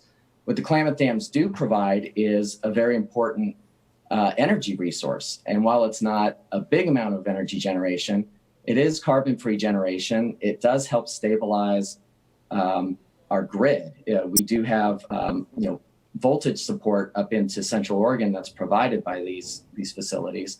And frankly, it's part of how we meet California's clean energy standards. Well, but you wouldn't have agreed to take these there's dams a customer out. benefit there. You wouldn't have agreed to take these dams out if this energy wasn't fungible, if you couldn't replace it cost effectively and operationally with other sources, right? Yeah, I mean, I think that's part of the game for shareholders as well as all the other parties around the Klamath Hydro is that, our owner to sacrifice an asset and no longer invest in that asset and instead look for other sources of energy to provide our customers with. That's always been a foundational piece of the agreement, along with the customer surcharges that have contributed to $200 million towards the deal, as well as the $250 coming from California taxpayers. All right. I think it's important to note that these automatic one-year renewals now have been granted for 16 consecutive years. This is no longer a short-term patch. This is becoming by default the new status quo, and I'm sure you can understand why that is completely unacceptable to everybody downstream who bears the impact and the cost of that. But let me ask you this. You've referred several times to being at the negotiating table with the settlement parties. And so I wonder, what can you tell us about the progress of these talks and when time is of the essence here? The longer we take, every year of delay is real hardship to the people I represent and for all of the reasons that we've discussed here today. So time is a big deal. When will PacifiCorp commit to moving forward with a revised settlement? Yeah, thank you, Congressman. And I think we share your sense of urgency and definitely concern over this curveball that federal regulators threw into this process. That's why we immediately asked parties to come back to the negotiating table to talk about how we can cure those issues that have been raised, fix the inconsistencies between what our customers have contributed towards this agreement, in particular, those Oregon and California customers who've been paying over the last decade to see this through, and ensure that they get the benefits that they've been helping fund. All right. That's absolutely what we're aiming to do, and we're confident we can get there. My question is when? We're at the negotiating table now, Congressman. Our hope is that we can resolve this very soon. Yeah. I do hope that is the case. And before we allow this to be characterized as maybe more of a curveball than it really is.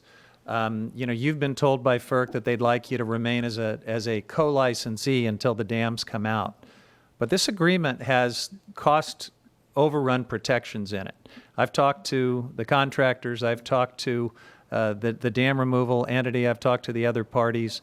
I think there is a great expectation that this can still happen on time and on budget, and this massive curveball, as it's been described, may not be a curveball at all. It may just be a technicality that you would remain as a co-licensee until these dams come out. So I don't want to dignify the notion that there's some massive new exposure that's been laid at the feet of PacifiCorp. That if you were committed to seeing this through in a timely way, everyone I talk to says there's no exposure. But if there's delay, those cost protections cease to exist, and there is the risk of cost overrun. And so it puts us in a difficult situation where you may be creating the very cost overruns that you cite as a reason to get out of the agreement. I hope that's not the case. I really do. But it certainly troubles me that it appears that it may be, in fact, the case. So I want to thank you for joining us for this conversation. Let me invite either Assemblyman Wood or Senator McGuire to ask any questions that they might have, and then we'll wrap up. Thank you so much, Congressman. Just have a few questions or comments, if that's all right with you, sir? Yeah, please. All right. Thank you so much, Congressman. First and foremost, I want to say thank you to Mr. Bolton for participating in today's hearing, and also understand that it is not always easy being on the hot seat, just being quite candid. So I appreciate your attendance. Would like to be able to first and foremost talk about, you had said, and I'm paraphrasing, that while there are enhanced benefits and investments by PacifiCorp, at this point, I just want to, for the benefit of salmon as well as water quality, I just want to talk about some of the facts that we see on the ground, and it is related to the dam project. So number one, there is no tribal commercial harvest any longer when it comes to salmon on the river. Number two, there is limited subsistence harvest now on the river, all attributed to the dam projects. You haven't met minimum floor for returns 4 out of the last 5 years because of the dams. And it is so bad now that salmon fishermen are receiving disaster relief. In latest study by governmental agencies, we're seeing record number of baby salmon who are diseased and dying on the river, all attributed back to the dams. What we know is over the past many years, the salmon runs have been decimated. They've been decimated with record low numbers. And I want to repeat, I hear what you're saying. You're investing in enhanced resources for water quality and fish, but the outcomes just aren't there. So we can keep throwing good money after bad, and we're not going to see improvement as long as those dams are in place, restricting salmon's ability to move upstream and having these hot pools of water. And what we also know is because of these dams, there are entire portions of the Klamath where the river is unsafe for recreation, canoeing, rafting, and swimming. And in fact, we have had local reports of dogs dying because they've actually gotten into the blue-green algae that's associated with these dams. So I'd like you to be able to comment on that, because you had said that because of PacifiCorp's continued operation, that at least you inferred that we should be seeing some environmental benefit or benefit for salmon, and the data just doesn't play that out. Yeah, thank you, Senator. There's a lot to unpack there. I would point out PacifiCorp does own the Iron Gate hatchery. About 6 million juvenile Chinook are produced at that hatchery. They are monitored by California Department of Fish and Wildlife. That operation has been a major contributor to continuing the run for decades. And like I said earlier in the forum, whether it's through enhancements to the infrastructure through a new license where there would be fish passage. There would be other water quality improvement measures. With the successful implementation of the KHSA, there is opportunity for considerable improvement on the river. And, we're eager to get towards that. Certainly the company isn't, we're as frustrated as many others that the answer from FERC has languished for almost 4 years to find out if the settlement agreement is acceptable or not. Just a month ago, we have feedback, and that feedback has changed the terms of the agreement. We need to come together, figure out how we adjust that agreement so that we can move forward implementing. And when it comes to adjusting the agreement, does that mean moving forward on what a status quo approach was going to be what we would have hoped is the anticipated decision of, I'm paraphrasing here, accepting the nonprofit management, moving forward with that. Would that be your definition of success as we move forward, as moving forward with the removal of the dam? Would that be the ultimate success for the corporation? Well, I think the ability for the Renewal Corporation to be that dam removal entity, I think is effectively being taken off the table by federal regulators. Mm-hmm. Whether that can be reconsidered or restructured, those are the types of topics that we're working through right now with the Renewal Corporation and other actors. Okay. So again, Mr. Bolton, I appreciate you attending today, and but I just want to go back to where we're at on the Klamath now and just reiterate: no tribal commercial harvest. No, there's been very limited subsistence harvest. We haven't met our minimum floor of returns. I want to go to the hatchery, and according to my notes that I pulled from state agency, the hatchery didn't meet production goals, and the returns are getting worse each and every year. And over the last 4 out of 5 years, we've had some of the worst returns since records were being kept. And it's all related to these dams, 100%. We don't see these type of abhorrent conditions anywhere else on a river that is free flowing. So I think that is the deep concern that we all have. And I think the bottom line too, and you are the expert in this when it comes to the economics of this project, but I just can't imagine the economics of this project play out with so few megawatts being produced, and so in the structures so antiquated and being inefficient, that for a portfolio like PacifiCorp, this is truly a major priority when it comes to your production of electricity.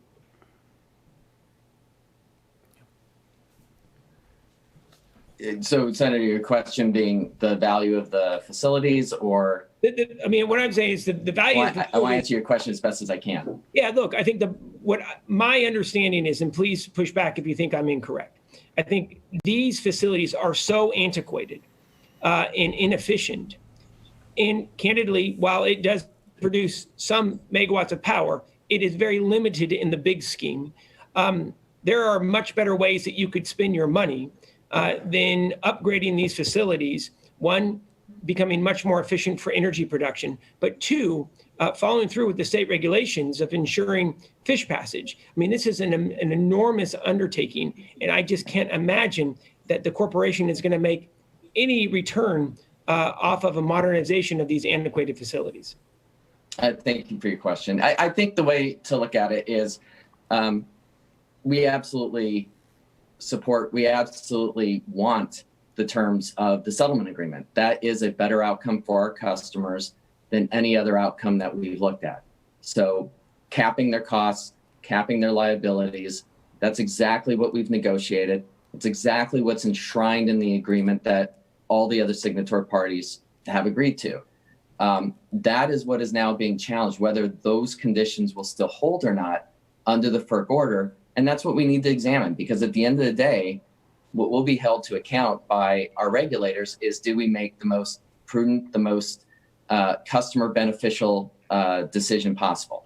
And unfortunately, I think part of what the FERC order entails, and kind of where the federal government landed on this question, is it may actually widen the circle of stakeholders from where we were when we started this agreement, including impacts on other states. And that's what we're trying to work back towards? How do we get back to those core values that everybody agreed to in the agreement so we can let this agreement go forward? My last question, Congressman, and I will give it back to you, sir, for Mr. Bolton, is this. So understanding that we were dealt some real challenges by FERC, and it's deeply unfortunate. Is the corporation committed to be able to look at moving forward on dam removal? Is that still your top priority? So to be very clear, our priority has never been dam removal or dam retention. Our priority has always been what is the best outcome for our customers? And the best outcome for our customers under this agreement is to create a pathway for dam removal.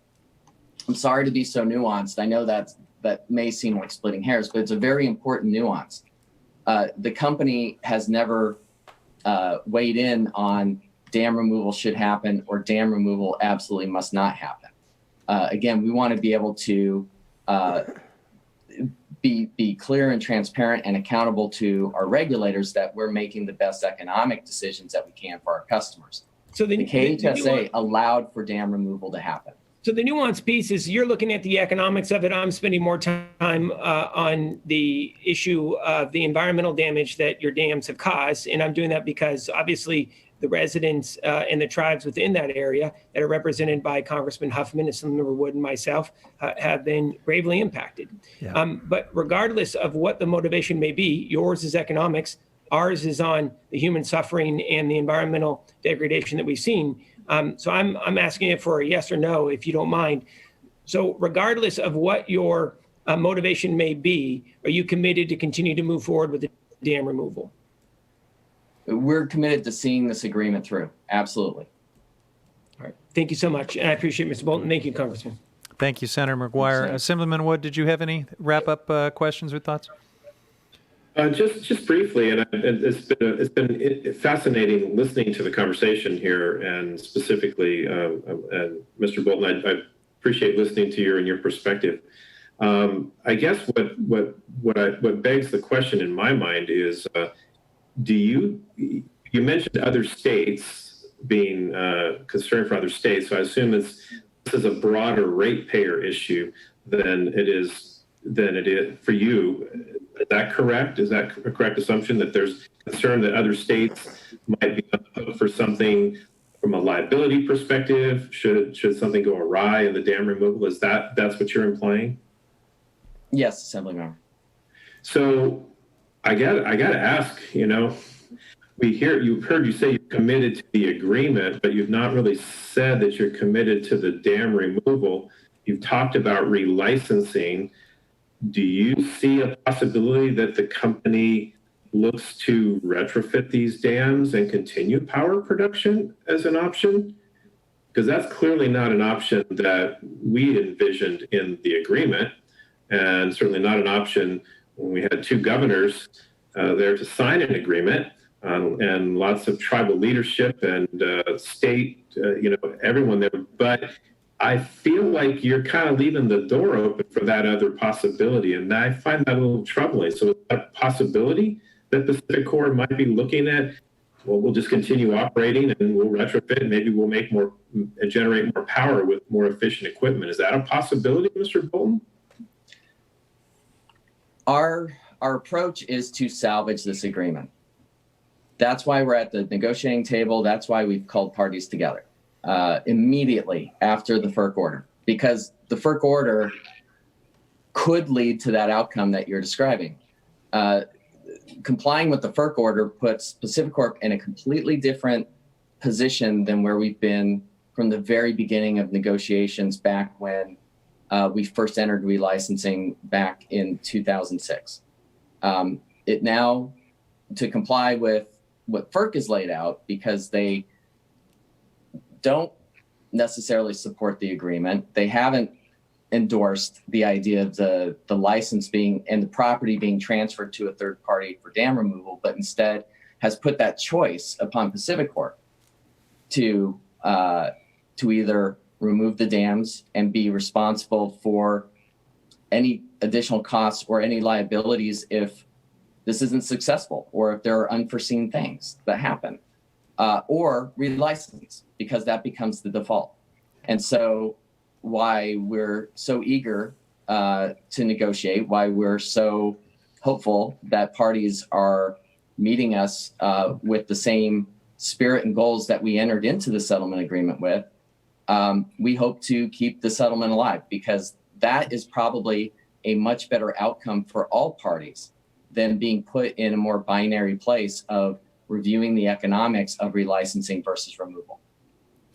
So I guess then my final question would be, and this kind of piggybacks on what you heard from Congressman Huffman, I believe, is that if you are so eager to do that, then what kind of a time frame are we looking at? Because quite frankly, another 4 years is not acceptable. Another 2 years is not acceptable. So what are we looking at here? Do you have some sort of a timeline? Give us something that, you know, I mean, a lot of people here that are very concerned. And so I think, it's fair to ask that question. Yeah, no, that's very fair. And the answer is that the agreement itself has problem identification and solutions provisions within it. So the contract that all the signatories signed on to allows for a process about 6 months to work through obstacles to implementation.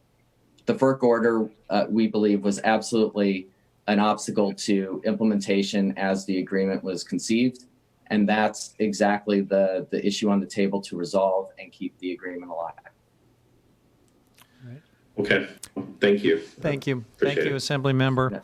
Well, I want to thank everyone who's joined us in participating in this forum today. And Mr. Bolton, I think it's pretty clear that you and PacifiCorp are at a crossroad. You have a choice.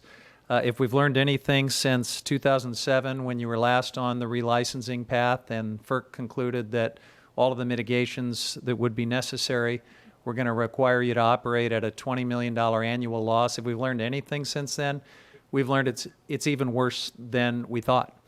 This river is dying. The fishery is dying. Your dam is causing a toxic concentration of algae that is the worst in the world. You are not going to fish ladder your way through that problem. We've already shown that you're not going to do hatchery production in a way that can save the fishery. None of it is working. You're going to have to take these dams out. And so I think as you consider this crossroad, you are not powerless to protect your ratepayers. As I said at the outset of this forum, you can join in with the settling parties and with the dam removal entity, and you can work shoulder to shoulder to get this done on time, on budget, and we can still do that, and your ratepayers will be just fine. They won't be hurt at all, and you will have done the right thing. Or you can blow this thing up, and believe me, trying to run a four-corner offense and drag your feet and continue down this path of annual temporary renewals while you negotiate, that's blowing it up. That doesn't work anymore. We're out of time. And I think Warren Buffett has better things to do at this stage in his career than perpetuate an incredible injustice to the people you've heard from in today's forum, and at the end of the day have his company end up picking up the cost of dam removal anyway.